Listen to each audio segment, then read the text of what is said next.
morning, we are now live.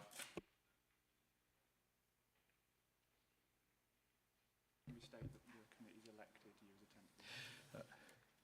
Good morning, everybody. Quite a strange morning, in fact, because prior to going live, I've been elected as a temporary chair. We're still hoping that Sue's going to be here. Oh, she saved me. Thank you very much, Sue.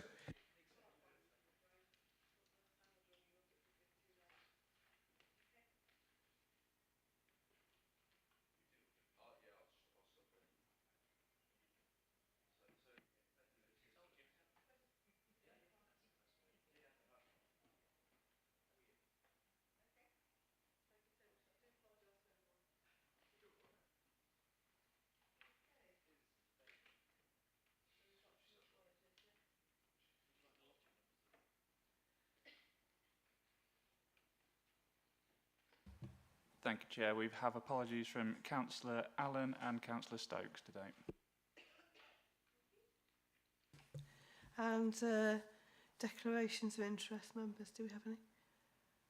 No, okay. And we have the minutes from the previous committee where we scrutinised the accounts, etc. Are we all happy with those minutes? Okay, thank you. And when we move on to the final external audit plans, then we go to Russell and KPMG. Thank you. Thank you, Chair. So, good morning, everybody. This first item on the agenda is our external audit plan for the County Council. As the cover report says, most of the content of this report is as per the draft audit plan.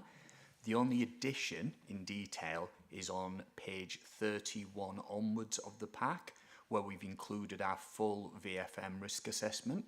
So you'll be aware under the NAO code, our requirements are not only to audit the financial statement, but we have value for money responsibilities. And what we've undertaken on pages 32 of the pack onwards is completed our risk assessment and highlighted the results. And we've also articulated under financial sustainability, governance, and achieving the 3 E's, economy, efficiency and effectiveness, your arrangement. From reviewing those arrangements, understanding those arrangements, there's no significant risks that we've identified.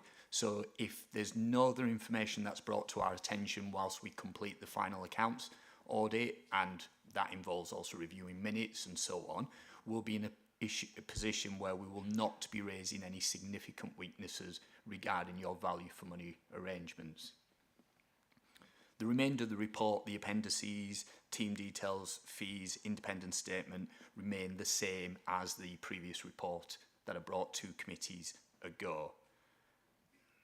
If I can, Chair, I'll take a break there and ask for questions before moving into the pension fund plan.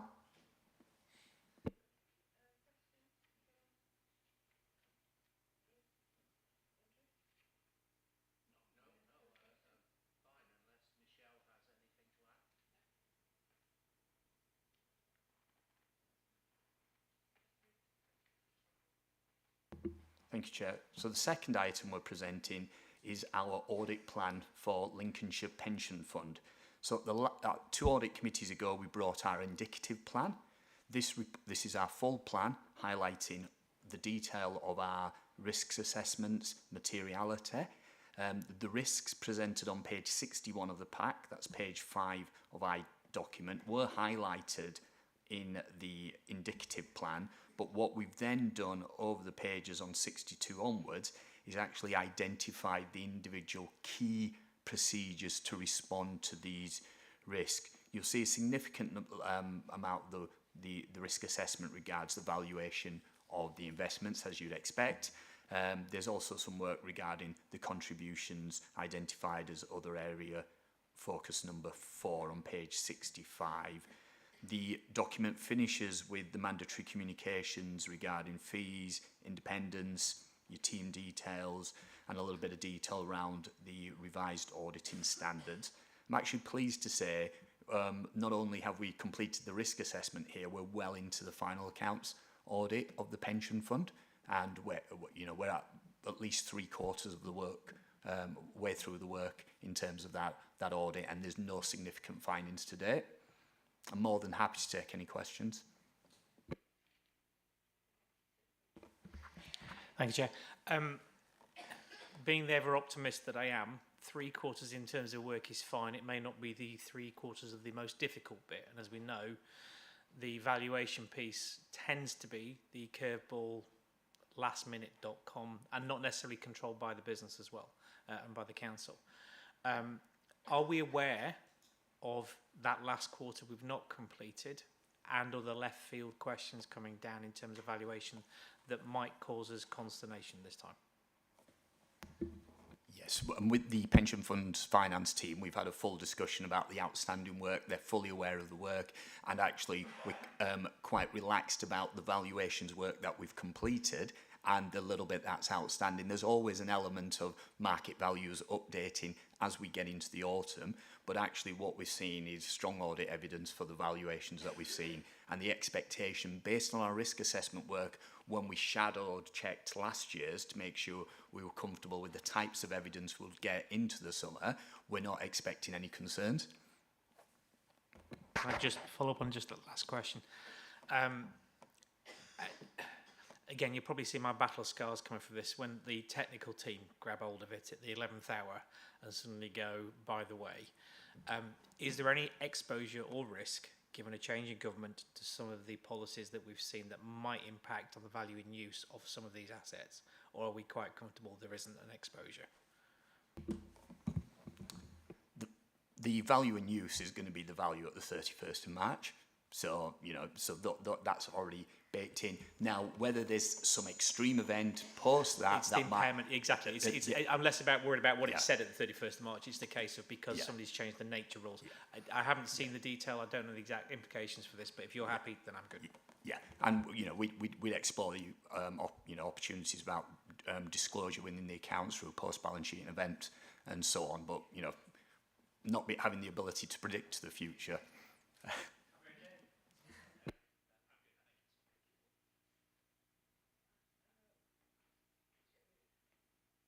So just to follow up on that question, we are expecting some announcements from the government about pensions reform generally, but unless they make some announcements that have a huge impact on the market, then I doubt that we would have any concerns about the valuations that are coming through. But clearly, whilst the LCC accounts are still open and being audited, the pension fund accounts are still open and being subject to that kind of external movement, if that's an issue. Yeah, thank you, Madam Chair. I probably need to declare that I'm pensions chair, so at this moment in time. Of course, we're linked with Border to Coast on this, purely on the investment side. As we know, we've got 11 counties sitting in Border to Coast with their assets pooled. And Border to Coast has grown over the last 6 or 7 years from like 40 staff to 160 staff. You know, and their fund assets stand at about 65 billion at the moment. And we've got governments, both sides, are looking to increase these pooled areas, you know, to 100 billion and more. Where do you sit on the risk side? Because they invest globally in lots of different funds, all sorts, equities, bonds, you name it.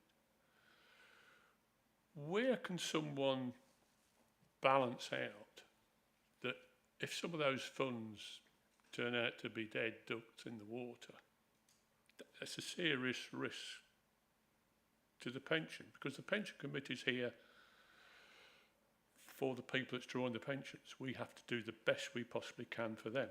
And at the moment, we're not quite 100% funded, but we're not far away.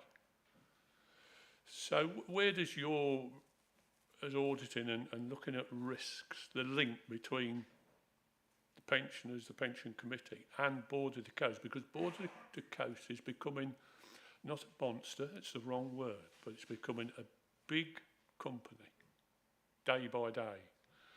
And when you expand companies, you don't always make the right decision in the expansion. You know, well, we as pension committees, we do push this to border to coast. You know, we're not here for, you know, you people to have a cushy time, and we need you to do exactly the right thing and the best thing for the pension pot. So where do you sit in a report such as this, and the eventual report at the end of the year, as that risk? To me, there's a risk that border to coast will not perform 100% of the time. So I suppose what ultimately I'll look at my responsibilities in terms of issuing an opinion on the financial statements and also looking at value for money arrangements across the council. Now, actually, an important component around those value for money arrangements at the council are your arrangements regarding your the pension fund and the administrative responsibilities you've got around that. So making sure there's arrangements in place like your investment strategy. So making sure those key documents are there.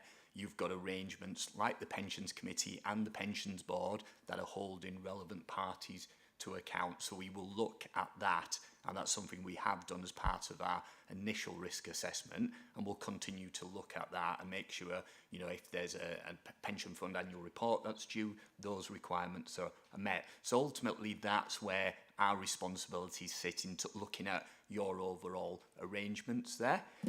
Now, if we see issues in those arrangements where the Pensions Committee or some of those investment strategies, you know, your investments are not in line with those investment strategies, that's where we'll start raising questions. But ultimately, the first line of defence ultimately is your arrangements and holding that to account. So we're not, you know, we're a little bit divorced from that, but we do have some responsibility regarding those underlying arrangements and making sure those are in place at the county council. Good. So I suppose from there, a lot of that oversight will be via the shareholder, which is Michelle and Andrew, via the pension committee and pension committee officers. You know, if there's those vibes coming through in the future that something's not right, that's got to be picked up pretty early. So if I can come in, Chair, if that helps. So Border to Coast is similar to any other fund manager, I suppose, and it's the Pensions Committee's role to make sure that they're following the strategy that's been set and that they're delivering on the performance that we expect. So Pensions Committee's got a role. Pensions Board is effectively a scrutiny of the committee to make sure that they're doing what they should be doing. I don't think Border to Coast are any different to any other fund manager that might grow or shrink in terms of when you're placing investments with them, but I understand the concern.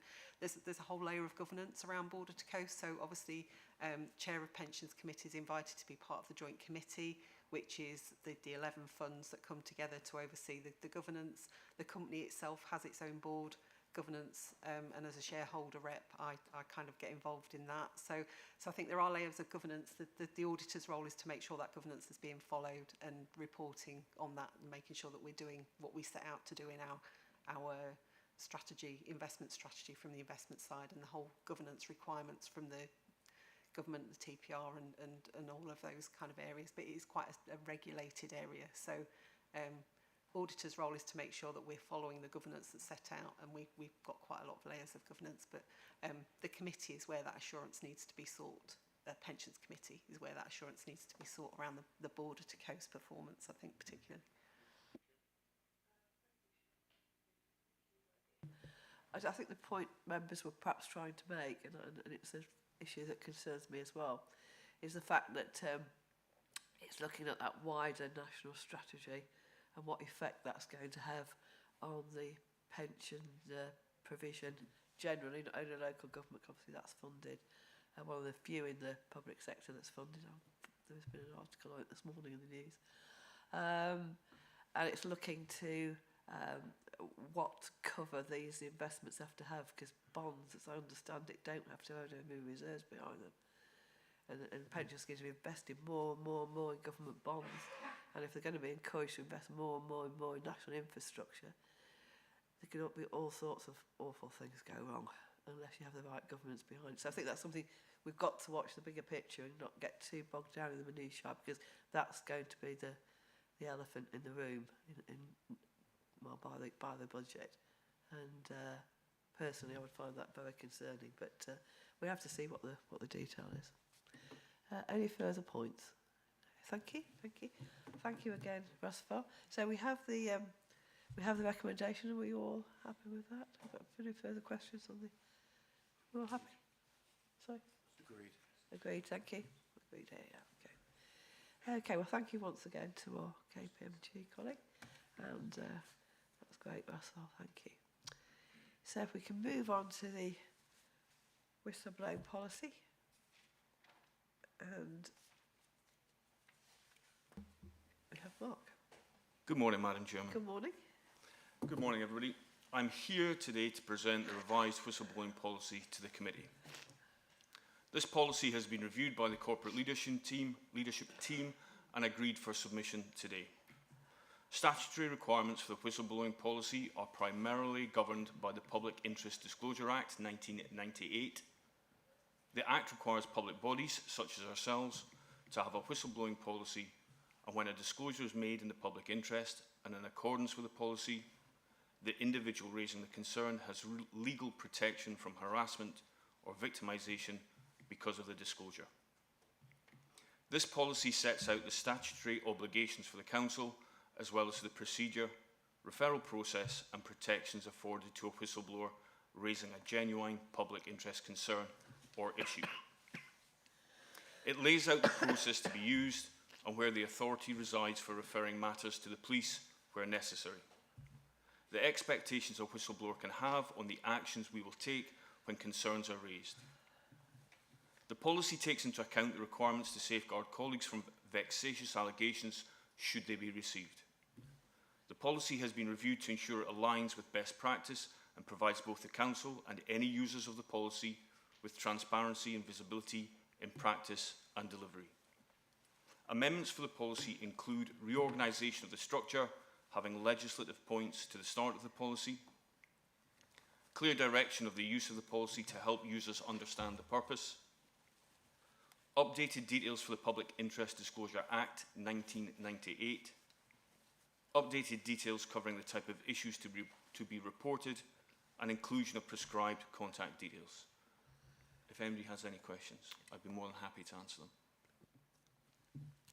Thank you, Matt. Members, any questions? No?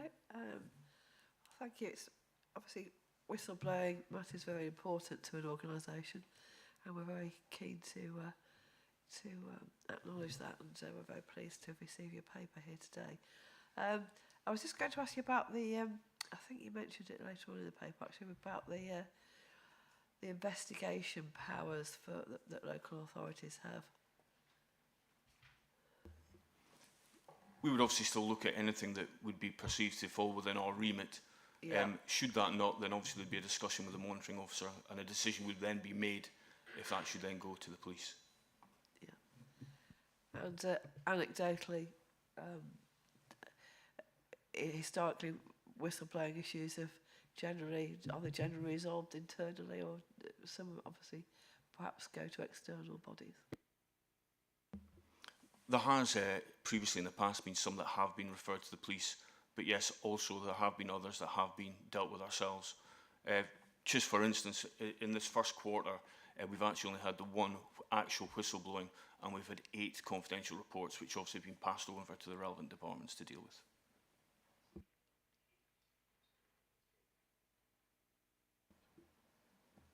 Thank you.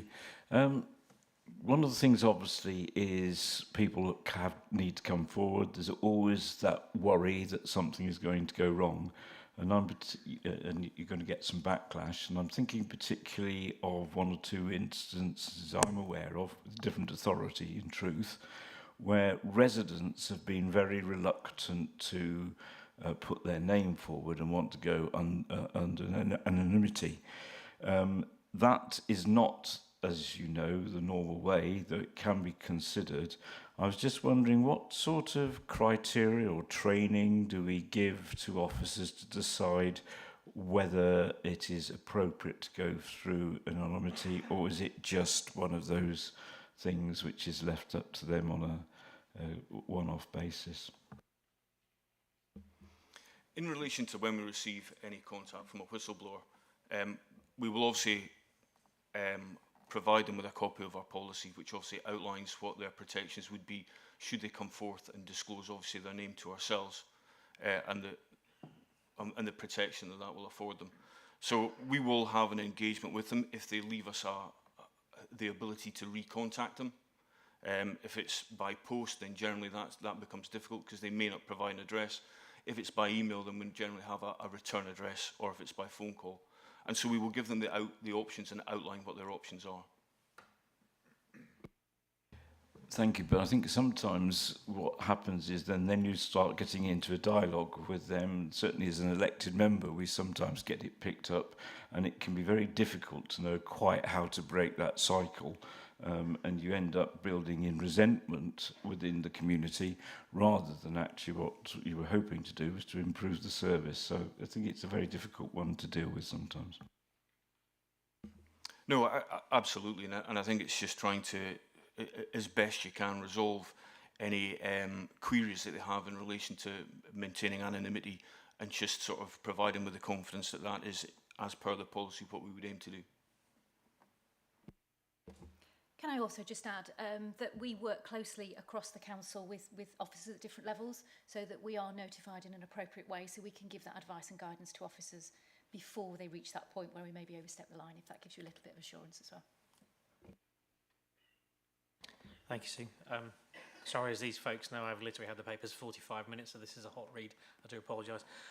The one thing I'd just suggest, it's very tiny detail, is the bit that if you're not happy, contact our auditors, KPMG. That's a blunderbuss location. There's a lot of people working at KPMG and Sovereign there. It will get lost if it goes there. If we ever get to that point, I don't like it, but the answer is it might be just worth just putting a more precise target in there. Otherwise, it will go horribly wrong. That's appreciated. Yeah, we'll do that. Yeah.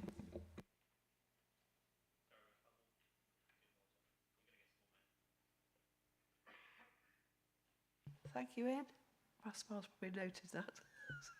So we've got if we could have a more precise contact that for Mark, that would be good. Thank you. Any further points for Mark? Okay. So we have the recommendations. Do I have a proposer and seconder? All in favour? Thank you. Thank you, everyone. So if we can move on to the procurement rules, which is item 6. And this arises clearly as the national rules on procurement have changed. So we've got to look at our contracts. There's Victoria's nodding there, which is a very complicated beast. And I think when we were discussing at the pre-meeting, there's quite a lot of very large contracts that are coming up for renewal where this will apply to. So it's very important we get that right. So I'll pass over to Victoria. Well, thank you very much. You've almost done everything there, but thank you very much. So yes, we're here today to give you a little bit of an update in terms of some changes at national level that's going to affect the Constitution and the contract procedure rules, and hence why we're here today, which will mean that we have to undertake our procurement and contracting activities slightly different. So in background, in terms of when we withdrew from the EU, we've stepped away from the guidance that we had before, and a new act has come into law, which is the Procurement Act 2023, and this will go live in October 24, so we will have to undertake our commercial activity from that time, but it will require some new processes, policies and procedures, and as I said, the Constitution will be updated to update that practice. Just as a sort of side note, there was a new legislation that came in early 24 called the Provider Selection Regime. This went live on 1st of January 24. This is specifically for health and social care contracts, and we will probably, as a local authority, only have about 4 contracts in scope of that. So it's very small in comparison in terms of the new rules. But we're making the changes in terms of that, in terms of the Constitution as well. So I wanted to just draw attention to it. The rules will come, as I said, in October 24. It will not be retrospectively applied, so any existing contracts we have will continue under the new regime, under the existing regime. So we will currently have we will have 2 regimes running at the same time. So lots of processes we'll have to cope with. But anything new that's going to be awarded after October will follow the Procurement Act regime. Very simply, there are going to be some benefits of the new legislation, one of which, and it's been written to be a more transparent and efficient system from before, but the aim is that there will be greater value for money by, we'll be able to hopefully spend less and spend better through some flexibilities of the regime. We will have increased transparency, so we will have to publish more data, which we didn't before, and then contracts specifically. But we can design our processes and we can remove any barriers to small and local businesses as we see fit. So hopefully there'll be some benefits that will come. We are making the amendments to the contract procedure rules at the moment. And due to some of the timings, obviously, we haven't got all the detail from central government yet, so we're currently drafting that behind the scenes. But broadly, the changes in the contract regulations of and the Constitution will cover a number of areas, particularly powers to contract, application scope, our dealings with conflict of interest, which we now need to declare, the types of procurement procedures which we can now use, provide a selection regime for the specific health and social care contracts, governance and thresholds, which we will undertake the procurement activity, exceptions around where we do not need to follow procurement rules, power to trade and other things. So there is going to be the drafting going on at the moment, supported by colleagues in legal, and these will be presented for full council in September. I'll leave it as that, Madam Chair, so I'm happy to take any questions on the rules and any specifics.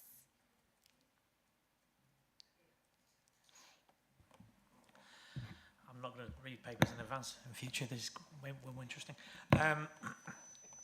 When we have a transition of framework to framework, and this is probably also for Claire at the same time, is I'd like to get a sense of risk management that we're doing. So when you add things and subtract things, there's a natural human behaviour like water that goes to the lowest possible point. So if there are more advantages to going to the new system, you see contracts being delayed because actually it makes it easier to do it under the new system where you wouldn't. If it becomes tighter, people try and rush things through and you get it to a certain point. So there's that analysis that I'd like to get assurance from that says, how do we know, it's not this a no, it's about the level, the type of risk that we will see change, and the decision making and the governance around that within the council to avoid people making inappropriate decisions, trying to avoid what they know might be more pain or less pain.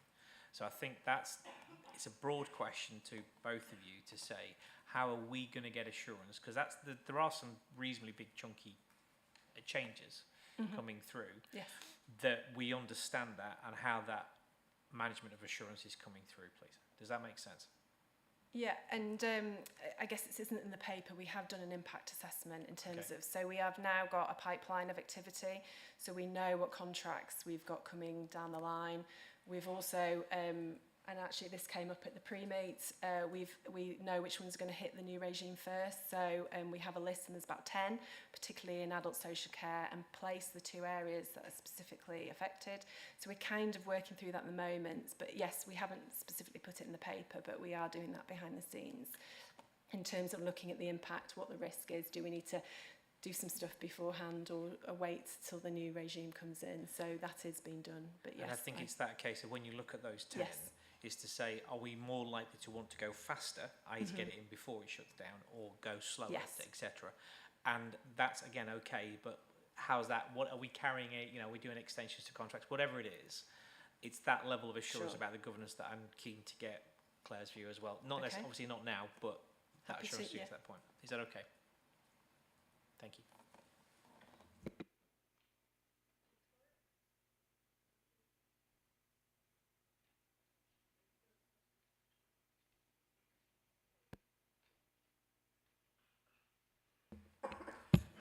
Yeah, I'm going to go more on the risk of not actually procuring the best information, because commercially we would work with joint partnership relations, preferred suppliers to actually get a specification for the contract. Well, what tends to happen with local authority, it actually pushes people away. And I, in managing the risk that Ian's going about, there's actually a bigger risk by not actually involving people with the process. So are you going to convince me that this is going to make it better or worse? Thank you.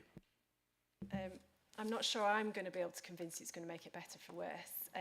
Obviously, this is national legislation, so we're going to have to do it. And my recommendation is we comply. I think we're working with suppliers, we're briefing them on the changes, we're working internally and training them. So we've got a sort of work stream in terms of training people individually. I think we're going to have to come back, or see how we've implemented it in October and see if it's better or worse. And I suspect other government departments and local authorities will be doing the same. My personal view is I think it will be better. I think we can do more negotiation. I think we can do more flexibility. We can design things ourselves. We're not beholden. So I'm hoping that we'll have a much better approach. I think we'll be quicker. I think we'll have better documents. I think it's going to be better for us. I think it will probably, there'll be those, there may be some testing days, but I think we'll end up with a better result once we've done it. And it's going to be challenging for us all, because we're going to have obviously the existing contracts under the existing rules, and then we're going to have the new contracts and the new rules. So we're going to have to, it's going to take us a little bit of time to transition, to work that through. Some of our contracts are long, so, we're going to have to manage those through. So I think it will take us a little bit of time for me to fully convince us all that we're in a better place. And I think this is also coming in the backdrop of us doing different things commercially at the council as well, and we're looking to perhaps take a little bit more risk. Probably not the right forum to say that. We're looking to look at our supply chains better. We want to do some more negotiation. So I think it'll come with a package of things that will hopefully allow us to get some better results in the end around our contracts. Thank you very much for that answer. But in the words of Eisenhower, there's always opportunity. Always Thank you. opportunities.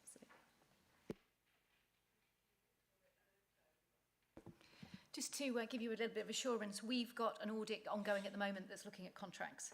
And as part of that scoping and planning work, we've also looked at the timings of that to see what will fall within the new and the old.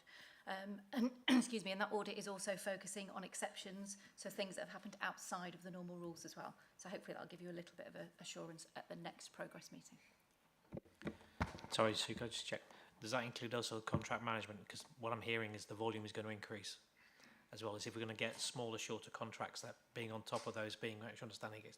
Is contract management as a process and a system in that audit as well? That's in phase 2 of the programme, which is That's not fine. this month. That's fine, thank you. Thank you.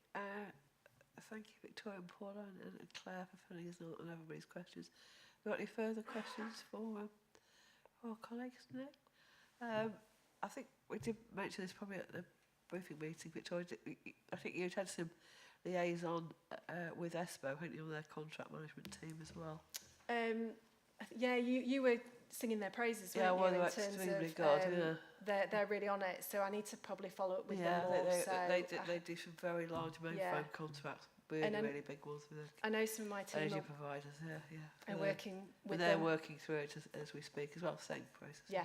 And the other question is, do we foresee another change on the horizon after October imminently? I mean, do you think this will be allowed to bed in before? We don't know, do we? Don't know. I'm hoping not. So I think all indications are there shouldn't be any other changes with the new government coming in. Right. They may extend some things around supporting SMEs, small to medium enterprises, and they're probably going to focus in on reducing procurement fraud, which I don't think we have an issue with here. I think that's more central government. So I don't see any major significant changes, but please don't hold me and, to account on that one if there is. So, yes. Okay, well, it'll be a moving feast, which we'll just have to wait and see. But I think again, it's another watching brief. So perhaps after, an update sometime later on in the year, happy next to, year, and then we'll see how we're getting on. And by that time, we'll know if there's been any tweaks to the legislation or anything. So we have the recommendation. Do I have a proposer and a seconder? Thank you. All those in favour? Thank you. That's carried. Thank you very much. So if we can now move on to item 7, which is the Lincolnshire Integrated Care Partnership. Okay, we're looking to introduce Derek, so thank you, Derek. Thank you.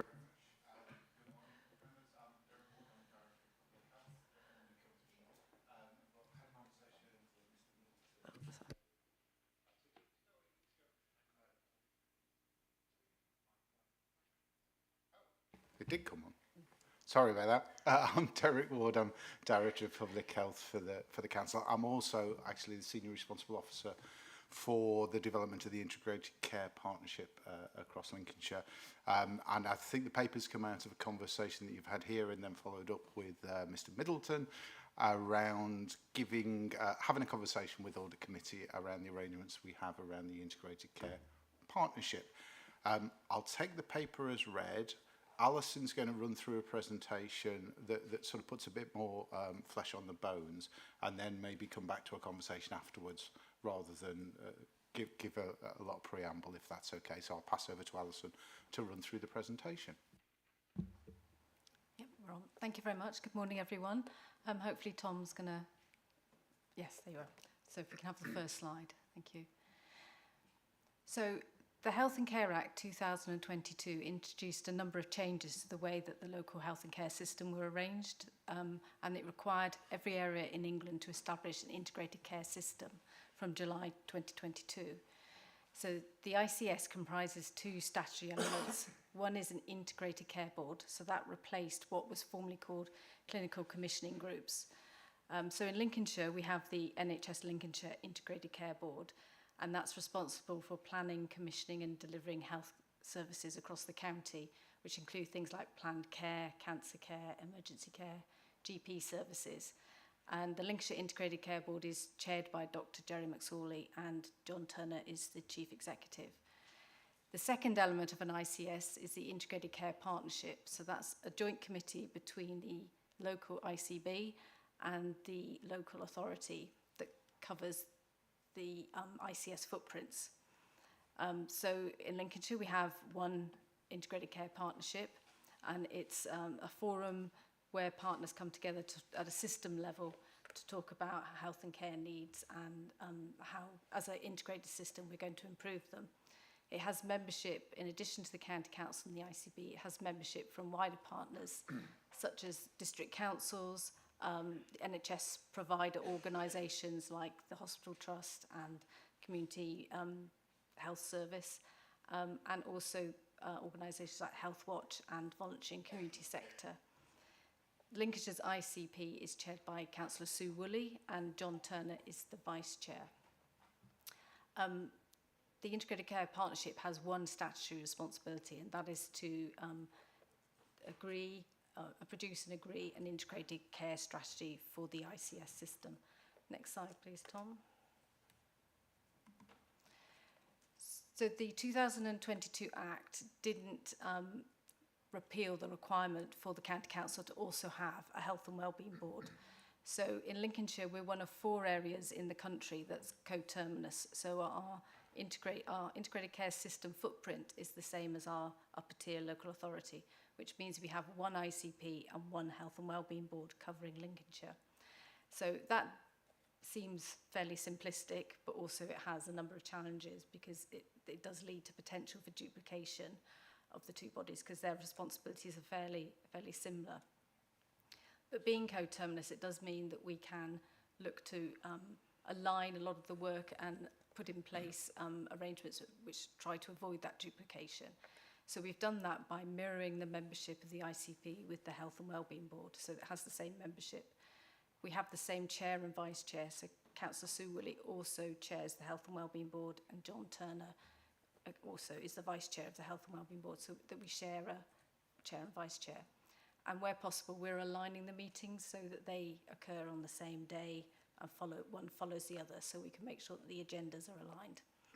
And we've looked to align the Joint Health and Wellbeing Strategy, which is the responsibility of the Health and Wellbeing Board, with the Integrated Care Partnership Strategy. So the Joint Health and Wellbeing Strategy is focused on the what, which is based from the needs from the Joint Strategic Needs Assessment. So they're the sort of health and wellbeing priorities that as a county we want to focus on. And the ICP strategy is focused on the how. So what are the enablers as an integrated health and care system we need to focus on to make sure that we deliver those priorities. Next slide. Thank you.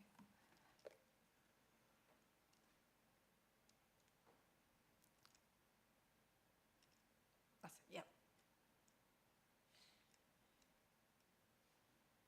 And again, please, sorry. So this diagram just gives you a bit of a high-level outline of the structure and landscape of Lincolnshire's integrated care system. Sorry, it's slightly small, but I believe you've got a copy of the slides in your agenda pack. So basically, the ICP and the Health and Wellbeing Board are scrutinised by the Health Scrutiny Committee, and they do feed into the Lincolnshire County Council and the ICB. We also have what's called Better Lives Lincolnshire Leadership Team, BLET, which is senior managers from the County Council and the ICB and wider strategic partners, and they are they provide some of the assurance to those boards from a high strategic officer perspective. Next slide, please. So as a integrated care system, we have collectively agreed one shared ambition for the system, which is for the people of Lincolnshire to have the best start in life and be supported to live, age and die well. Underneath that, we have 4 shared aims, and they're shown there. So to have a focus on prevention and early intervention, to tackle inequalities and equity of service provision, deliver transformational change in order to improve health and wellbeing, and take collective action on health and wellbeing across a range of organisations. Now, both the shared ambition and the shared aims all feed into the 3 system strategies. So that's the Joint Health and Wellbeing Strategy, which is the responsibility of the Health and Wellbeing Board, the Integrated Care Partnership Strategy, responsibility for the ICP, and then the NHS 5-year forward, which is the responsibility of the ICB. So that shared ambition and aims cuts across all 3 of those strategies and drives the system work. Next slide, please. So just in terms of the integrated care strategy, our 5 strategic enablers within that strategy are prevention, health inequalities, workforce and skills, personalisation, digital and technology, data and intelligence. And we have senior leads from across the system who are the senior responsible officers for each of those enablers. And a short outline of each of those enablers is provided on that slide as well. So the leads are responsible for driving the work and reporting through to the Integrated Care Partnership. Final slide, please. So just in terms of an example of a success that we've managed to develop through the joint integrated arrangements is the Lincolnshire Integrated Lifestyle Service. So this, I don't know whether Derek wants to perhaps give a bit more. Yeah, I can pick this up. This is something that we actually started before government changed legislation, which is to work with the NHS to commission services jointly, and actually comes back to Victoria's point about some of the changes around commercial arrangements, to commission services that help people who are maybe overweight, who smoke, who lack in physical activity, to change their lifestyles. Now, clearly that's a benefit to everybody, the population we serve, and the council has a statutory responsibility in that regard, but it's also a real benefit to the NHS. in terms of reducing the risk to patients who maybe need care, who are overweight or smokers, if they're going in for surgery, but also the risk of people who are overweight or smokers potentially using NHS services. So we co-fund an integrated approach where we help people change their behaviours that reduce their risks. And it very much fits with that approach to try to focus on people rather than focus on individual conditions or the services that we provide. We're trying to help people live healthier, better lives, which comes back to that overarching principle. I guess that's the end of the slide deck. By way of summary, what I would say in terms of the integrated care system is it really in Lincolnshire is building on an approach that we've had in place probably for the past 5-6 years, that I would argue was strengthened through the COVID years, where not only do we work at a county council with the NHS across Lincolnshire, but we work very closely with our district council colleagues around a whole range of areas that are important for health and well-being, like housing, like access to leisure facilities. And we work with the third sector as well very, very closely through these mechanisms. The overarching aim is really to try to shift the model, bearing in mind, considering this is Audit Committee, that the NHS in Lincolnshire spends £1,700 million every year just in Lincolnshire for 750,000 people. And then when you add in the adult social care spend, the public health spend, you're getting close to 2,000 million every year, £2 billion. It's really important that we get away from our individual responsibilities and our individual clinical silos, and we start to think, how can we spend that money differently? Because that £2,000 million at the moment, the way it is invested is not enough to keep up with demand. So we have to do things differently, and I would argue that the integrated model that we've put in place, albeit it's quite complex, is a lot simpler than other areas where you've got multiple either integrated care boards with a local authority, or more frequently multiple upper tier authorities with one integrated care board. So we're in a really good position to crack on, obviously subject to whatever the new government decides in this space. Thank you.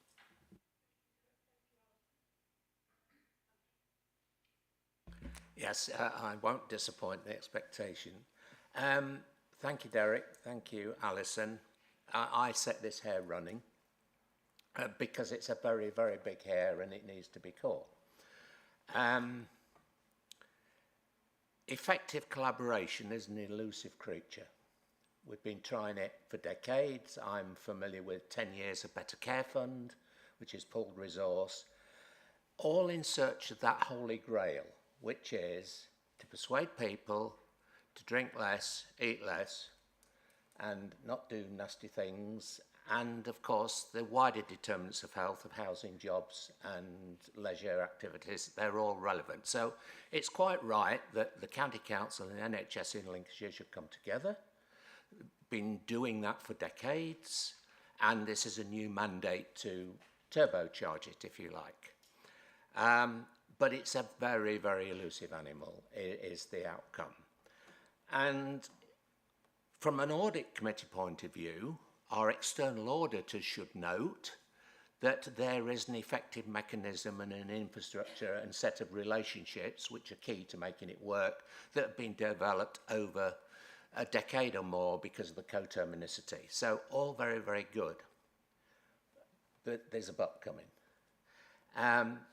The purpose is effective service delivery. You give the example of an effective integrated lifestyle service. And we are putting in 2.2 million to this, and rather disappointingly, the NHS is putting in $500,000. So one does wonder about the relative commitment to this exercise. But what is our return on investment? What would success look like in terms of measurable improvements and outcomes? Because otherwise, and I asked this question for 10 years via Better Care Fund, it was very difficult to get an answer to that question. So even though it's relatively early days, only 2 years, which is just a start, in search of this mega transformational approach, What do you think, Derek and Alison, would constitute success and measurable return on that 2.2 million investment? I'll go back a step and then I will answer that question. I would challenge your argument that the aim of this is to bring our services together. I think the aim of an integrated system is to improve the health and well-being of the population that we serve. And sometimes that's about stopping some of the services that we currently do and helping people to change their behaviours in a different way. One of the challenges in my role as Director of Public Health is my job is to stop people getting sick in the first place. Ideally, the NHS's job is to put their underpants over their trousers and to save people when they're already sick. And it's much easier to demonstrate how many cardiovascular surgeons we've got. It's much easier to count how many cancers that we've treated than it is to try to estimate how many cancers didn't happen because we stopped people from smoking.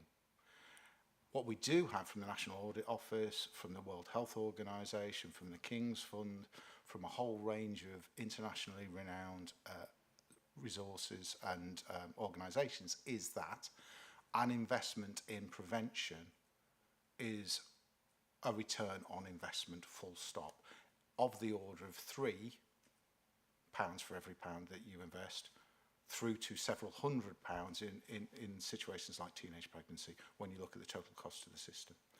What we know from NHS treatment is it's all cost. It's going to cost you. So, as Benjamin Franklin said, an ounce of prevention is worth £1 a cure, but it's really difficult to demonstrate that return on investment unless you look in the round at the total cost to a system.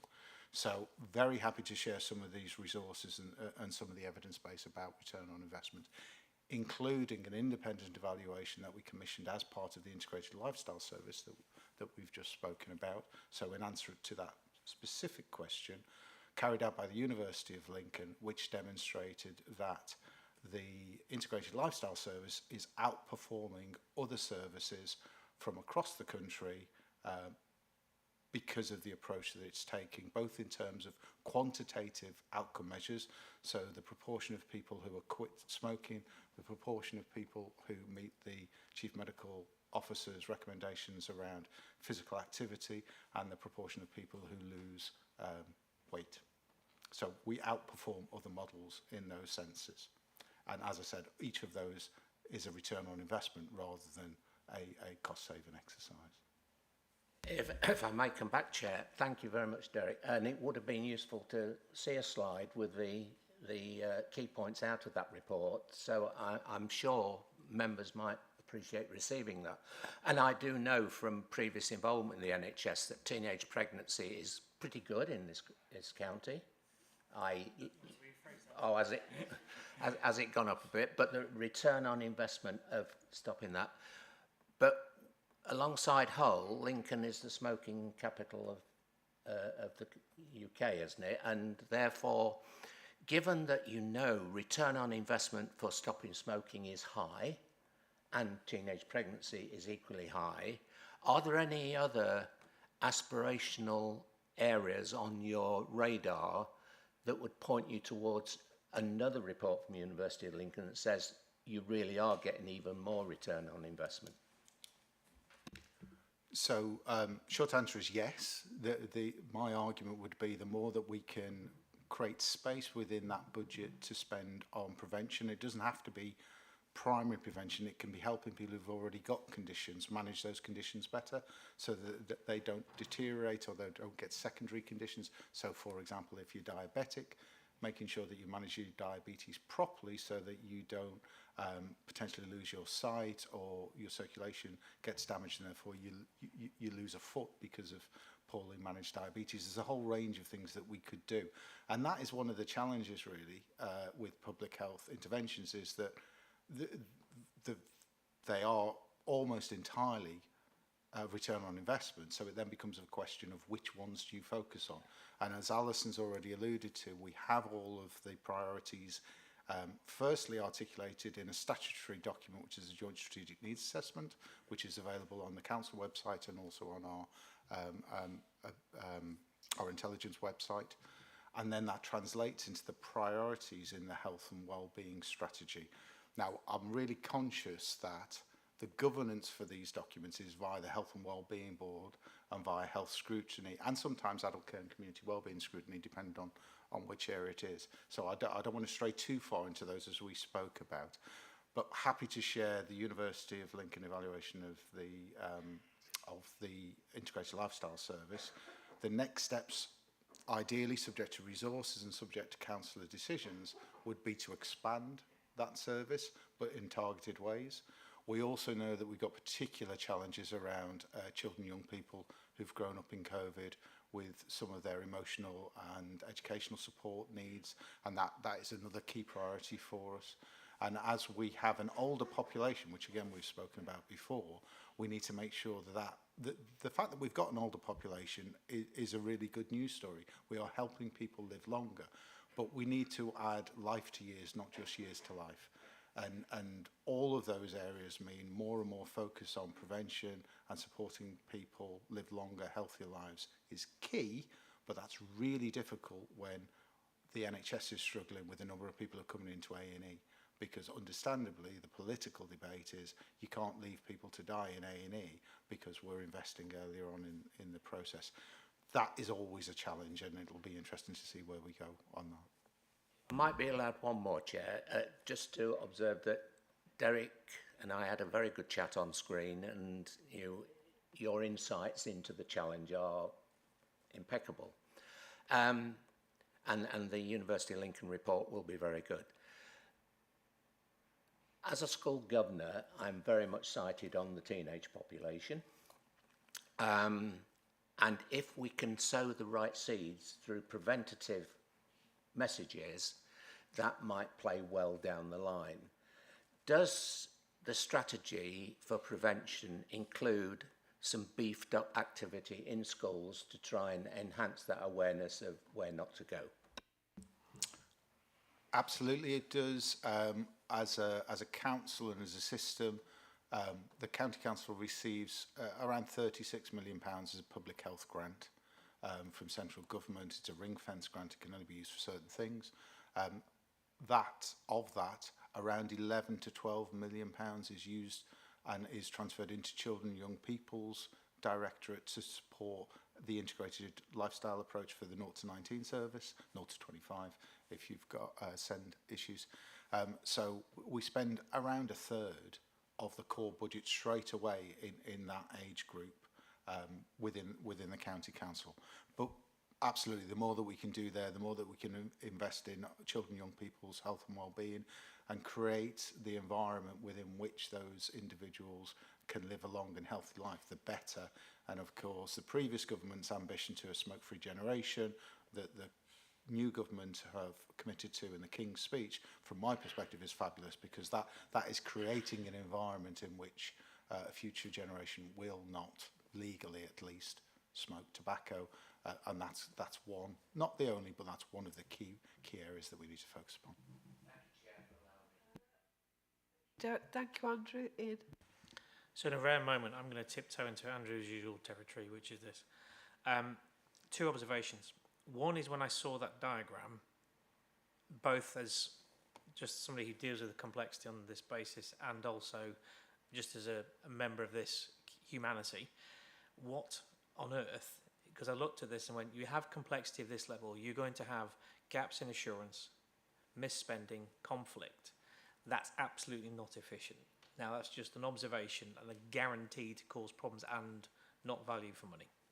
So we're facing up against that, and I don't know what we can or can't do about that, and that's absolutely fine. The other thing, and sorry, I needed to disclose something. I forgot to say this. One of my, in my plenty of free time, my other side gig is I'm a non-exec director at Lincolnshire Co-op, and we obviously have the pharmacies. But we also, you started talking about impact on communities and people who don't get out much and older people. I have a lot of my Doris's come to my co-ops and buy food on a daily basis. The point is, the delivery of the information, the delivery of the system, the support, what the co-op's trying to do with social housing is evolving.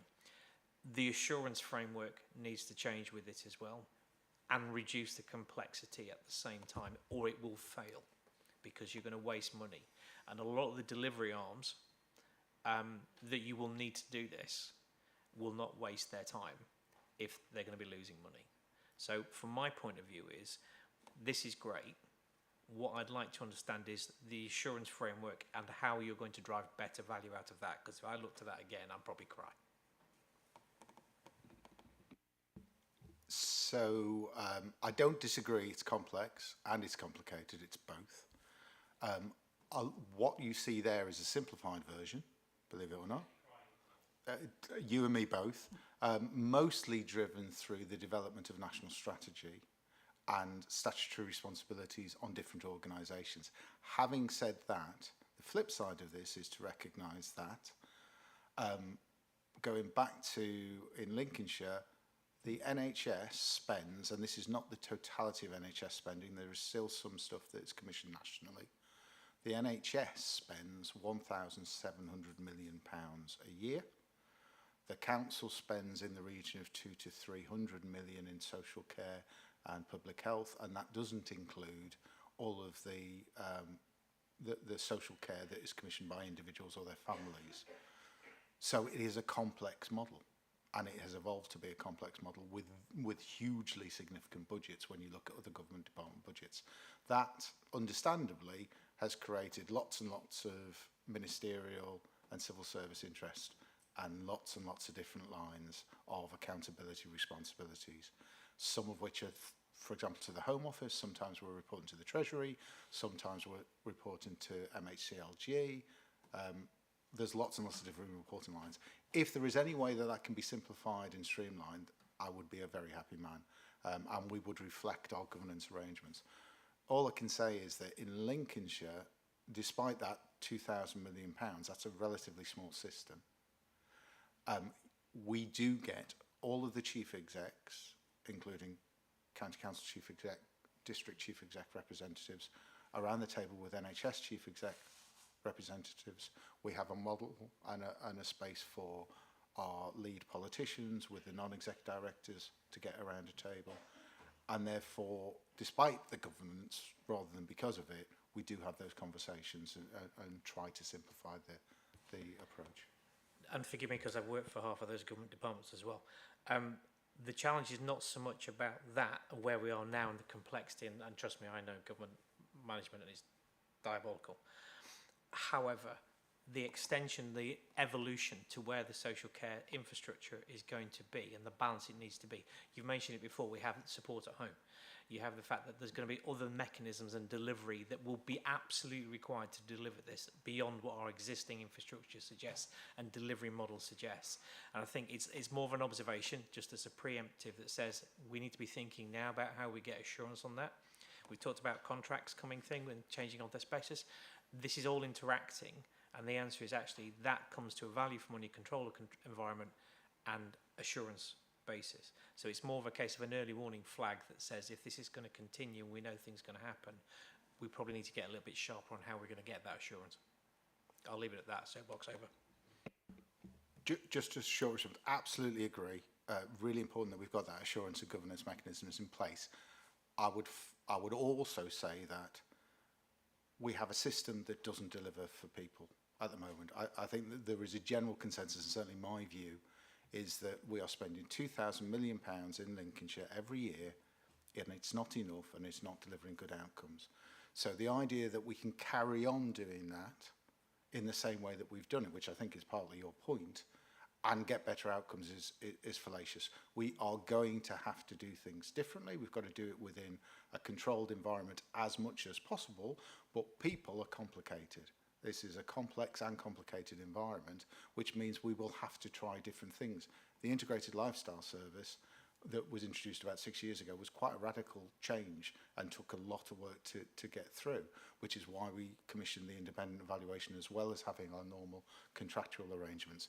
So I think that balance between having assurance and control, whilst recognising we're going to have to try to do things differently if we're going to deliver for the people of Lincolnshire, is going to be competing challenge that we're going to have to live with.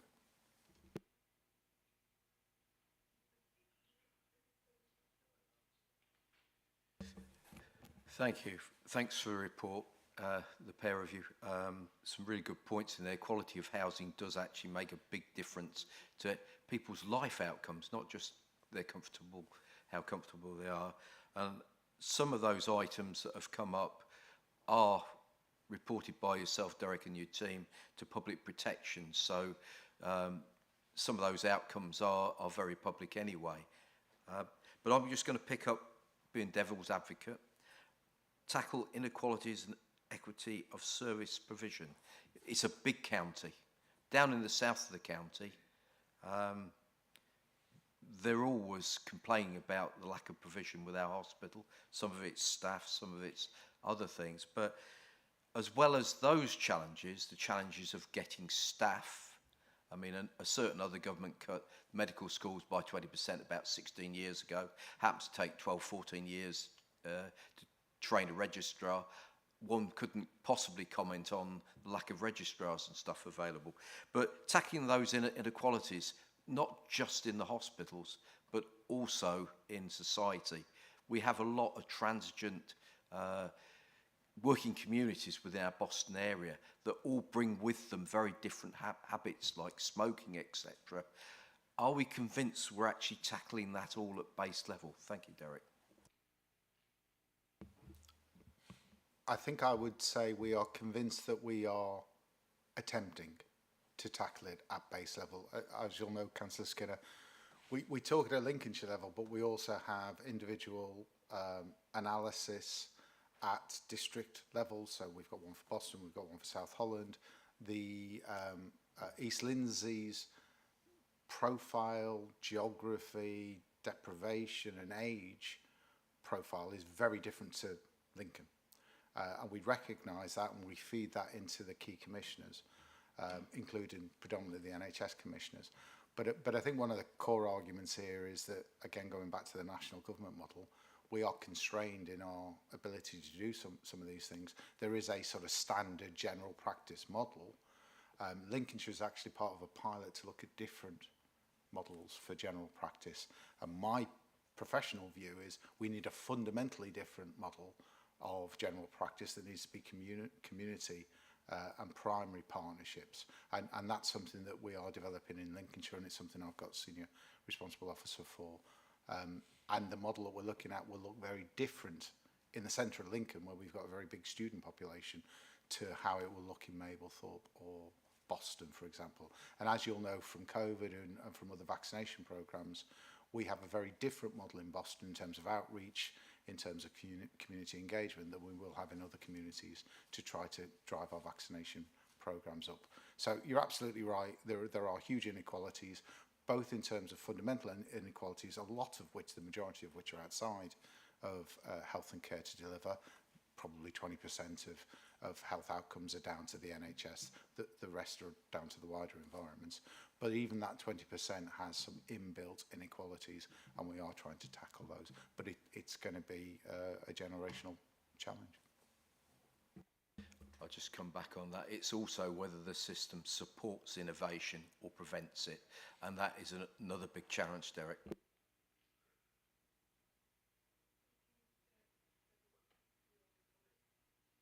A closing question for me, Derek, if I may. We're looking, obviously, the big pressures that we're always hearing about here are adult social care and children's services.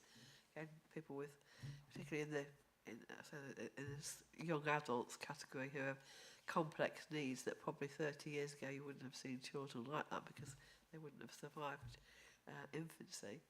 And then they fall on social services to deal with them.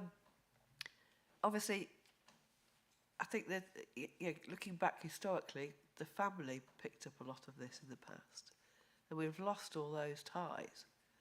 And it might be trite to say it, but wouldn't it be a good idea to try and encourage people to try and look after their own elderly people, and probably give them home improvement grants, those sort of things, let them have a little granny annex on the house without too many planning constraints, those sort of things. So and it's cost effective for the family. It's also much better for the elderly relative, and I speak here with an awful lot of personal knowledge of that. And it's more humane at the end of the day, and it's cheaper. Yes, absolutely. And there are specific grants that flow through either, including through the Better Care Fund actually, down to district councils to try to make sure that we can help people with housing adaptations to maintain them in their own homes. I think there's two bits. One can adapt the environment so the person can stay there, or you can adapt the person so that they can stay within the environment, or ideally you do a bit of both and then provide wraparound support. If that can be from family and friends, we have a whole programme around carer support, because we know if our informal unpaid carer network disappeared tomorrow, all councils and the NHS would fall over. So we have to support people to maintain their caring responsibilities and be supported into that. And this is just one aspect of the complexity that we've talked about. Trying to balance all of these different competing areas whilst demonstrating things like return on investment and within a time frame that politically is acceptable is always a challenge, because you can talk about how many people you've treated for cancer day by day, week by week, month by month, but if we stop somebody smoking today, it's maybe 30, 40, 50 years that you've avoided cardiovascular disease, cancers. That's always the competition, and that's one of the things that we've got to work through. Look at those general health outcomes. I mean, you can look at people's work practices. I mean, again, I worked quite a lot many years ago, not as a miner, but I worked with the mining industry in terms of accountancy and those sort of things, or post the shutdown of the Nottingham Nottingham coalfield. But you're going to get the emphysema issues and things like that for some aspects of heavy industry that you don't get now, even on agriculture, that you don't get now, because you have ventilated equipment and all sorts of other things, and people are much more conscious of that. So the education goes quite a long way, and the technology goes quite a long way. But at the end of the day, so it's always a moving feast is the problem, isn't it? Do we have any further questions for Derek? I think it's a very interesting topic. We could talk about it all day long. So thank you once again to everyone. Thank you, Derek. And we have the report for noting and the recommendations. Can we have those proposed and seconded? And all those in favour. Thank you. Thank you.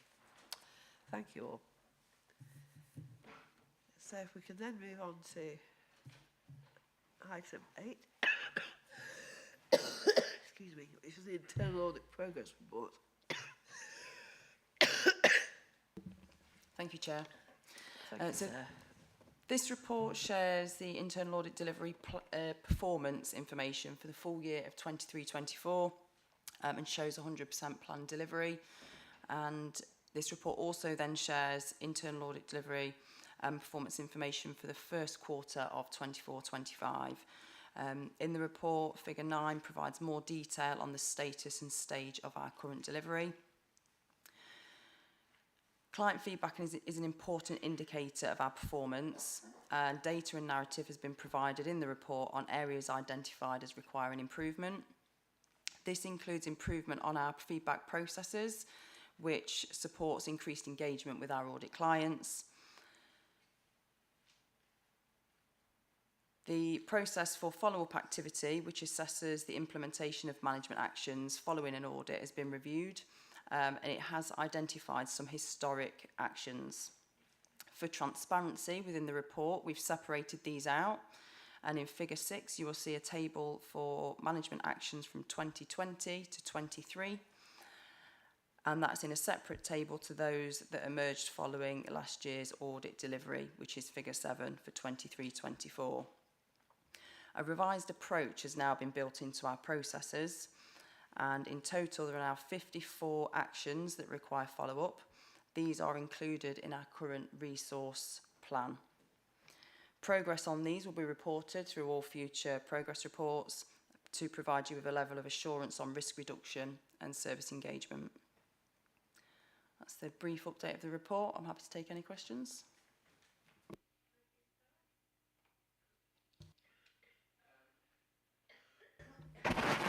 Yeah, Sarah, this might be for Claire actually, because it's a high-level strategy question.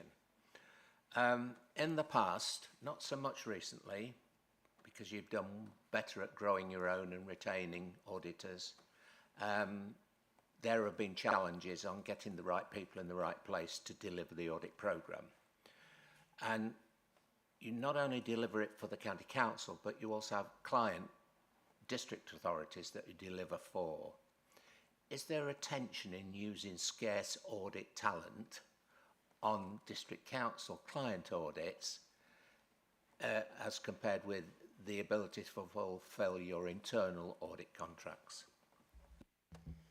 That's a very good question. What we've actually done since I arrived in the role is separate the two. So the resources are dedicated for each resource, so there isn't that conflict across the two. I've always said the priority is the county council because it has to remain the priority, because that's what we are here to support and ensure you get the level of assurance that you do. We have the separate dedicated district team, who they now are one team that looks after all of our district clients, and we've got the same for our academy and school clients. So we've got 3 distinct teams within the audit team. All report independently, all report specifically to where they provide their assurance to, but as the county council you get everything. So you get the overview of the performance across the districts, as well as the schools, as well as the county council. So we have been very fortunate in being able to develop our own, and we use the schools team and the district team in part of our development before we put people into the more complex and depth of assurance audits we have at the council that maybe aren't there in some of the services that we provide for the districts and for the schools and academies audit. So we actually use all 3 strands to develop the very best in our auditors that we can, which by the time they then hopefully join the council team, they are very skilled in the shorter, less depth audits by the time they come to us to be able to deliver the level of assurance we need at the council. If I may follow, Chair, I hadn't realised you got the three delivery units, if you like. But it's, you know, as a school governor, I'm very pleased you're potentially in that market. I'll note that. Do you stray outside Lincolnshire? Currently, no. We have been. We have. Well, it's had not very offers. far. It's only in Retford. We have had offers from South Yorkshire. They would like us to quote for some of their work. Yeah. We haven't done that yet. Yeah. And we have had offers from other district councils where they would like to take our district council services. But again, it hasn't been the right time for our development. And if we offer those services, I want them to be good quality, the best quality services we can. So at the moment, we are just concentrating on Lincolnshire until we get to the point where we have the capability and the resource to be able to offer effective work elsewhere. And I fully accept your lessons learned from it. You are learning through district and academy audits things to bring back to the county council team, etc. Can you assure us, though, that the contracted stuff washes its face financially? It does now. It didn't when I arrived, but it does now. So the resources that are allocated to the district team in particular, the salaries are covered by the contract costs. And that's something that's very important to me as we go forwards, because we shouldn't be subsidising anything for the districts, and that doesn't happen. The schools is a slightly developing situation because maintained schools fall within our remit, but the academy work actually again covers the costs that we put in for the academy work because they are standalone organisations.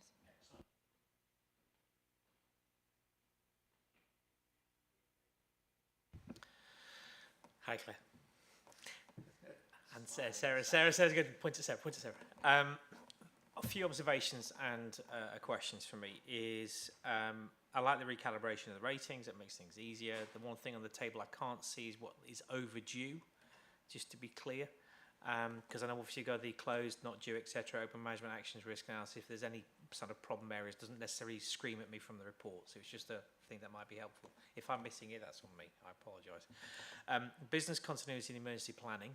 We've got 2 of those in there. We've got quite an old one and a new one. That produced a heck of a lot of findings. And would naturally, instinctively tell me that if that's just in a particular area, what are we going to see across the rest of the world?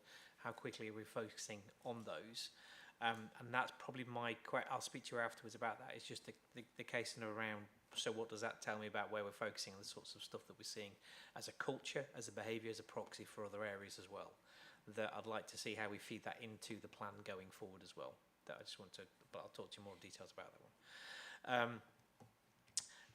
I've been around a few blocks in my life, and one of the narratives that I found really interesting was the fact on our page, your page 7, I'm trying to work out what it is on ours, around the district audit feedback. Because there's lots of words in there, but what I actually saw was the fact that actually they struggled to understand what we were moving to, and the resistance that we were getting either from the report, from the gradings, the number of things that we're saying. Could you tell me, not in those words, what was the feedback we were getting from district as to why they were struggling with some of the things that we were saying? I don't know if that's yours, Sarah. Of course, Ian. So just on that last point, on the district point, because they were a separate team, or they are now a separate team, a lot of the pilot work that we've done for our toolkit, for our support and development, has been with the County Council. It's taken longer for that then to transfer into the district team. Some of the district clients didn't want the changes. They were quite resistant to the changes and didn't like them. So we don't have those particular clients anymore, because this is what we offer. It has to align with what we're doing here. Fine. To make sure that it meets our quality assurance processes. We can't have two separate quality assurance processes. So there was a little bit on both sides. There were some districts didn't want that change or felt they should be involved in the change, whereas they'd like more say disproportionate to what they should be entitled exactly. to. Understood. And sometimes the change of terminology in the ratings, which is aligning to best practice within public sector, they found a little bit different, because they liked the adequate not being adequate. They liked it maybe being substantial, which is a very different thing, as you'll know, in the audit world. Adequate and substantial are very different, and we needed to be able to differentiate between the two with quality and making sure that we were passing on the right information. So there was that on the district side, but from our district delivery side, there was also that slight lag where we tested things within the council team and the schools team to make sure they worked adequately, and then rolled that out later to the district team. I think one area you've probably picked up on in the district is they haven't been as good at doing the feedback follow-up. We've used that in the district, and it's thanks to Sarah, because she's set an awful lot of these brilliant systems up. Within the council, we've used that to make sure that we are following up on things that we find that aren't within our expectation. I expect good or better. I won't accept adequate. So Sarah works with the quality team to make sure we're picking up on all of those. That hasn't been the case with the districts, because they haven't been getting the feedback and they haven't necessarily made it priority. Whereas for us going forward, I hope you know by now, lessons learned and development are so important to me. We need to continue to get better. We can't just wipe our feet where we are and say we're okay. We need to continually be good. And so that's now transferred to the district, and the district are part of the quality assurance team to make sure that we're following up on them doing their delivery that they should. So my last piece is just an observation for Sarah and the team. As a service, we talk about the execution service that we offer. Consultancy might be, I use the term loosely, but internal audit consultancy, from the sense of actually advisory rather than us doing the execution, is a very cost-effective way of getting what you've learned in terms of your skills out to them without you having to physically do the review. So there might be a halfway house as well that basically says you have a finite resource. Andrew and I have been around long enough now to remember all the arguments about have you got enough resource, have you got enough resource, have you got enough resource, and we couldn't execute really what we were looking for, and it was putting strain on the county council service, never mind trying to service everybody else. So I think that will always be priority one. There's better ways of doing priority two stuff that might mean you can still have the same number of people but do more but thinner, but we can talk about it later as well. Just on that, we did do some consultative work last year that we gave the action plan for, and this year they've wanted us to go back and do the assurance rating on whether that's followed through or not. And I think off the top of my head that was 2 pieces of consultative work that we've pulled into the formal plan for this year. It also means we have a lighter touch when we do this year. We still give an assurance, but it's a lighter touch. We do have a couple of provisions for consultative work this year, again with the council, so that we are feeding into that. And our districts do that very, very regularly, especially for our partners in the south. It's a very regular thing that we do that consultative work, which for me gives me a nice warm fuzzy feeling that people want us to input our knowledge and value that we add to that wider piece. There's always a little bit of failure to understand why districts don't want the consultative work. They just want the assurance work. But we don't have that here, and we certainly don't have that with the partners we've got now.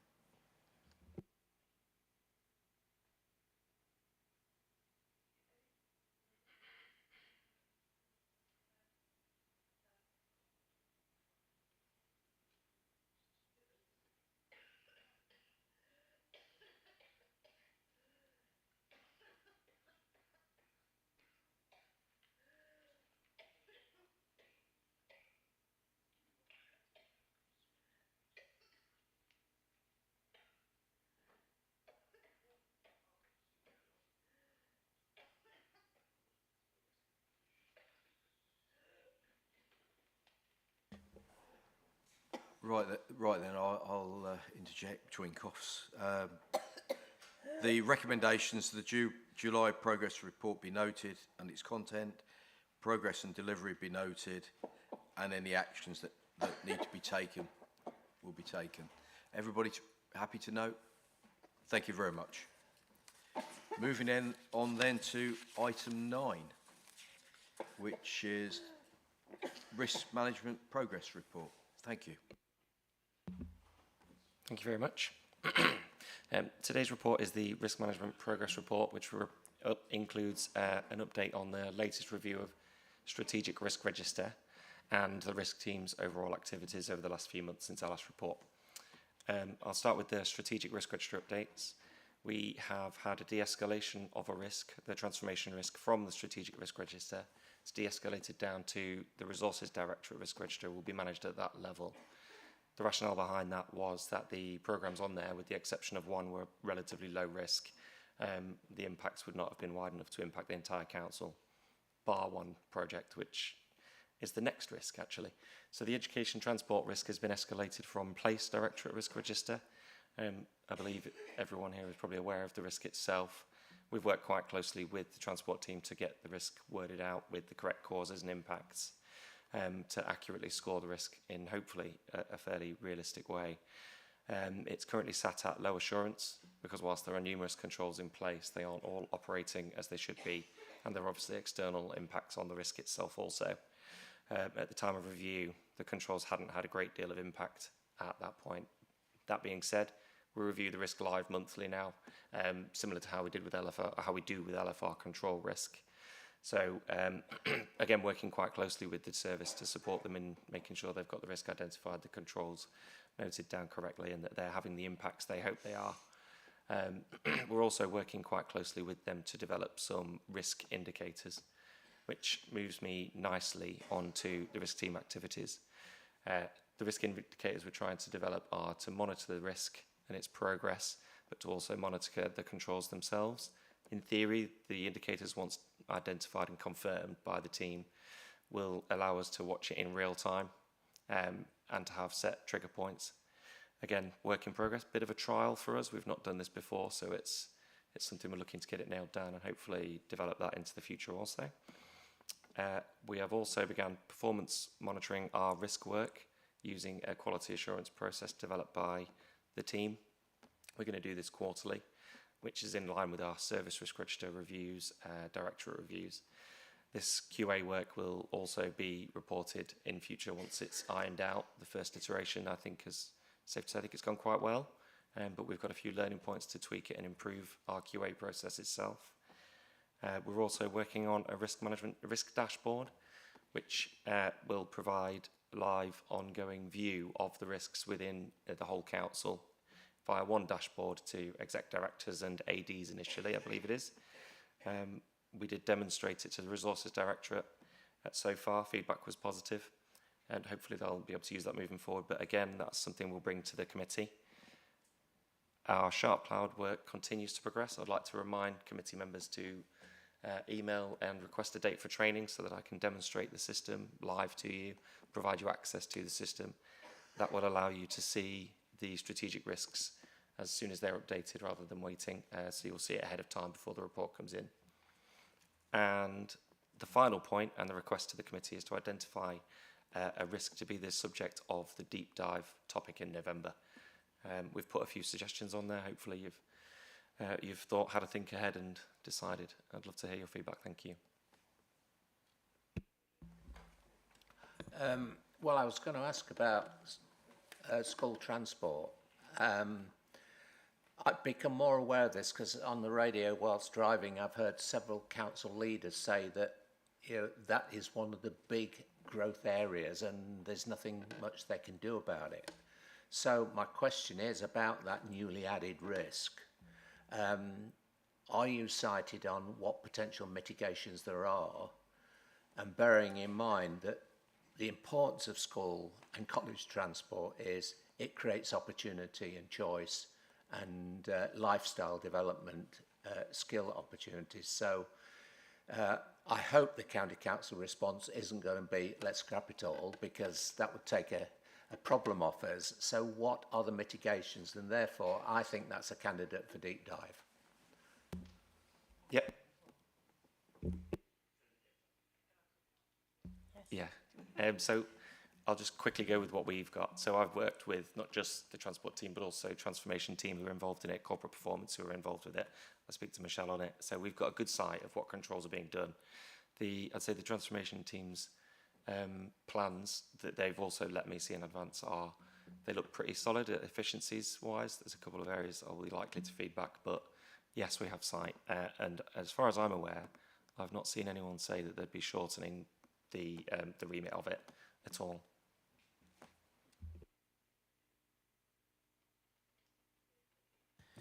Thank you. Can I just check? You used the phrase "it's new to the strategic register." I'm assuming it was on the education's register. It's just been escalated to strategic. Yep, it was on transport teams, then it was on directorates, then it's on strategic. That's absolutely fine. So again, because obviously we talk about moving. Sorry, Michelle, go on. That's fine. Because obviously the flow for us when we're looking for this is that when it's managed at the right level, and therefore actually if it's being managed at a directorate level, that's fine. When it becomes too big and it can't be, and he's drawing. That's exactly what you were doing, and de-escalation, which again, which I've seen, which actually made me feel quite warm and fuzzy. The bit I don't get is the market supply, because you've moved from limited to adequate assurance, but actually from the narrative, I can't understand why.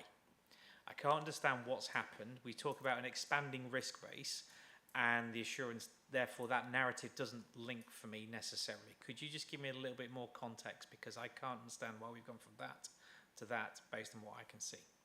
Yeah, so it being a merged risk has proven to be a bit of a challenge, to be honest. The two risks together in children's and high needs education support and managing and reviewing those was difficult in a joined up way. So they've been reviewed in isolation. So if you were to review them separately, the children's and high needs education side of it would have been between limited and adequate, which therefore for me and for our review is limited. Yeah, but the adult care side of it, this round review was adequate. So I am going to push back on that. Sorry, my normal day job's coming out here, I do apologise. If you do that, that's diluting a problem. It becomes not available, it becomes non-transparent, and it makes it look better, but actually isn't. And when we're talking about adequate assurance, again, to the risk, what we're doing, how we're managing it, just because we know it and we've got controls in place doesn't mean we're necessarily affecting the outcome of that risk. So for me, I'm just going to ask us to relook at that one, because I think by combining the two and the rationale, that doesn't give me the comfort on the assurance I'm looking at, if I'm honest. I'll let Michelle growl at me now. It's okay. I thought it might help to provide some context in the two areas that you've highlighted. So the market supply, I think some of the risks have changed. Some of the dynamics of the risks has changed, and we've maybe not reflected that well enough. So it's probably a good call to relook at that. I think some of the individual placement costs are worrying from a budget point of view, and that's becoming more obvious as we're setting our budgets now. So just on the school transport, I think this isn't a new worry for us. It's just been moved on to the strategic risk register, but it's been keeping me awake at night for a couple of years in terms of budgeting. So we're meeting our statutory requirements. So we're not opting for choice in any of this, I don't think. Where you've got choice is probably the post-16 area, where you've probably got an interest, and we've not changed any of our policy around that, and that would require policy change for us to make any changes in that. So the transport we offer into that sector isn't changing. I don't think it's mainstream transport that is becoming an issue. It's the special needs and the alternative provision. So seeing a lot of children being excluded from schools post-COVID, we have to bus them to the provision that they then go to, and a massive increase in things like education healthcare plans and SEND requirements, and that is where the cost is escalating, and some of the difficulties are escalating. There's a lot of mitigations in place in terms of investment in special school places, investment in alternative provision places to try and give better outcomes and reduce the cost of transporting children, and that's an ongoing narrative. We're still having more narrative discussions now about what more we can do in terms of those placements. and lots of dialogues with schools about their alternative, you know, where they're excluding children, how we're managing things like that. Victoria's team doing quite a lot of work with the children's, the place team around purchasing, so looking at how we procure and contract those provisions and where there's more that we can do in that space. So there's quite a lot of work going on in terms of the transformation work and delivery of savings, but it's a worry, it's a budget worry for me particularly. Could I just say then, I was saying earlier, which I agree as a topic, because of the evolution, because of the cross dependencies, because of the interaction, for me I think it'd be a really interesting way to road test our understanding by having that as the workshop as well. So the one you, as in the transport. I think it's a very tangible thing we can all relate to, which makes it also easier for us to understand some of the decision makings in that one. So my vote would also be for the transport one as well. Chair, I could speak against that now actually, because no, you won't. The high level education needs keeps the governing body that I sit on active for about a third of its time. And the dilemma is, don't take on complex students, because in the case of Elizabethan Academy in Retford, we get about 6,000 income and it costs 16,000 to deliver to.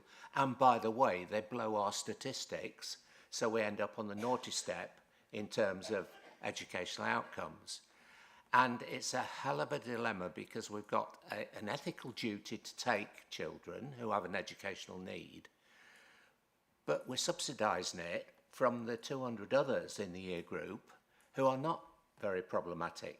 And the amount of staff time devoted to this smallish cohort, the 30 or 40, is inordinate. I don't know what we can do about it.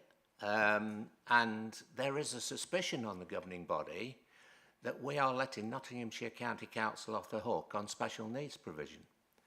Whether that's true or not, I don't know, but it does distort the whole focus of resources in the school. Anyway, either, insofar as they're linked, maybe both are worth a deep dive. Thank you. As you might well know, I worked most of my career at the Aston School in one capacity or another, and obviously got quite a lot of links with the local secondary schools in the Market Rasen area. And I would actually echo what Andrew's saying. There does seem to be a lot of concern in the schools at the moment about behaviour, the special education needs and provision that needs to be put in. There does seem to be a lot of issues to do with exclusions and so on, and then it comes down to the transport, to where they can go to and so on. And it would seem to me that that might well be an area which is well worth looking at on what the risk is, because clearly, to me, these young people aren't being well looked after, and there's going to be ongoing issues as they get older. And particularly for those who are probably not within the easily employment era situation of what's going to happen to them and the cost of that is going to have on society longer. So I'm sure it's something we should be looking at. Might add, Chair, understanding how easy or not it is to get an EHCP would be part of the understanding. I can come back. I think you maybe need to kind of narrow your definition of what it is you want to look at because education funding is just a kind of big thing. And I think there's a general recognition that it needs some national intervention in terms of the model. So you'll be aware that schools are funded through the dedicated schools grant and budget. It's very prescriptive about how that gets allocated and how movement is you know, what funding schools get is a national funding formula. Absolutely understand the comment about the funding for schools for special needs. I think I can't comment on Nottinghamshire, obviously, but and we're in a very unusual position that we're probably one of a few upper tier authorities that isn't massively overspending its DSG. So there's something right that we're doing in the system. But I think, do you want to define a bit more about what you're expecting a deep dive to look at? Because I understand the education transport, because that is we've got a statutory responsibility, and how we perform that is quite something that we can look at. But I think education transport. send is a bit of a wider remit. And to be honest, that's why I was avoiding the send thing, was because it's explosive, it's broader. This is controllable for us. This is our responsibility. It's our gig, our decisions, our risks. Everybody suffers from it, but this is our bit, and that's why I was kind of echoing the transport piece.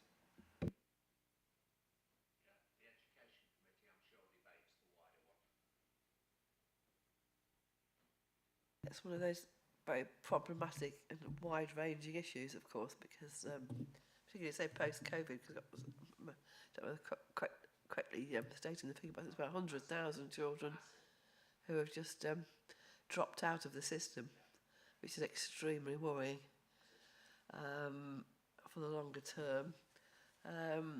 But no, on the focusing, having a focus on the cost of school transport, I think is fair enough.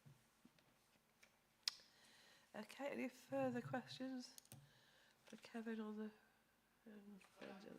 Chair, on that, we've been asked for a steer. We're focused on transport. Is there any aspect of transport that members are getting postbag upon that the officers should know about?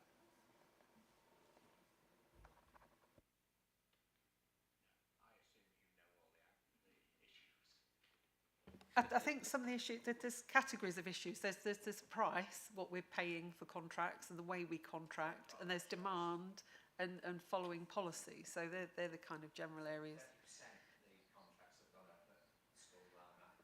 Yeah. I think it's because it's all volatile and to change, because the price of the drivers, the minimum wage has gone up.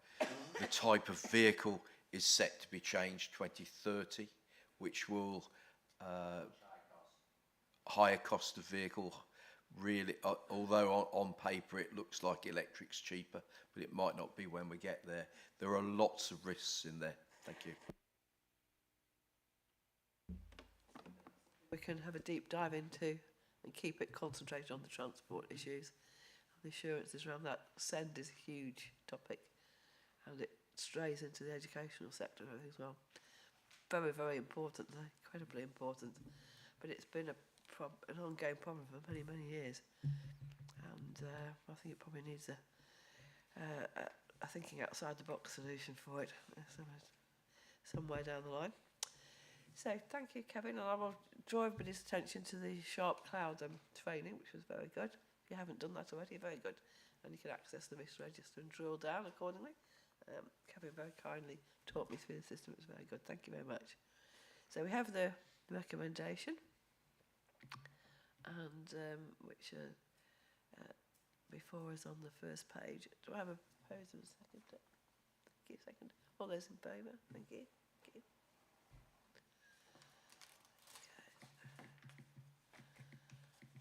Okay, and obviously I'd remind you that Appendix C was exempt, but we haven't discussed that in all, so okay, well, okay. So moving on, we have the work programme. Pass over to Claire. Thank you, Chair. So this work programme covers the remainder of agenda items for the rest of this financial year.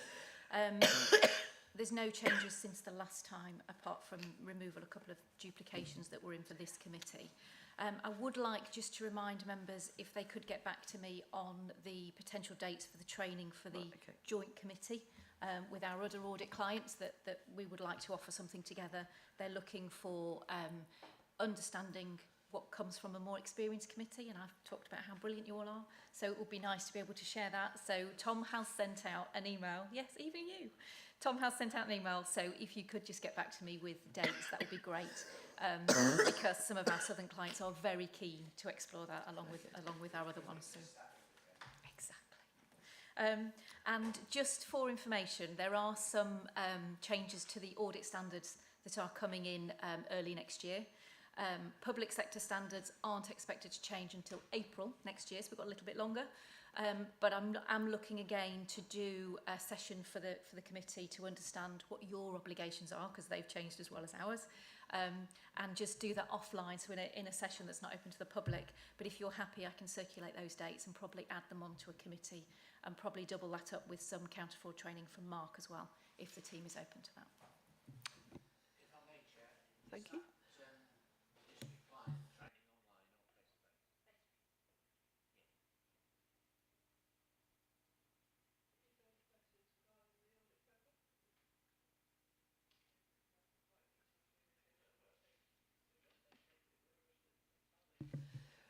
August, were we, Claire?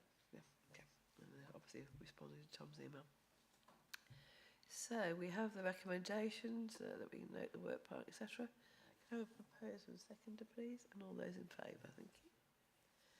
Thank you, everyone. I think that concludes our meeting for today. And thank you once again. I do apologise for me coughing all over the place. I thought I'd got rid of it, but clearly not.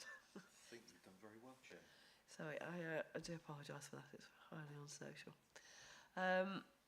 Okay, so thank you everyone for attending today, and have a safe trip home and enjoy your summer holidays whenever they will be. Hopefully we'll have some good weather, or certainly if you're going away you'll have some good weather. Much more likely you'll have some good weather if you're going away. Who knows? Thank you once again to everyone. Thank you.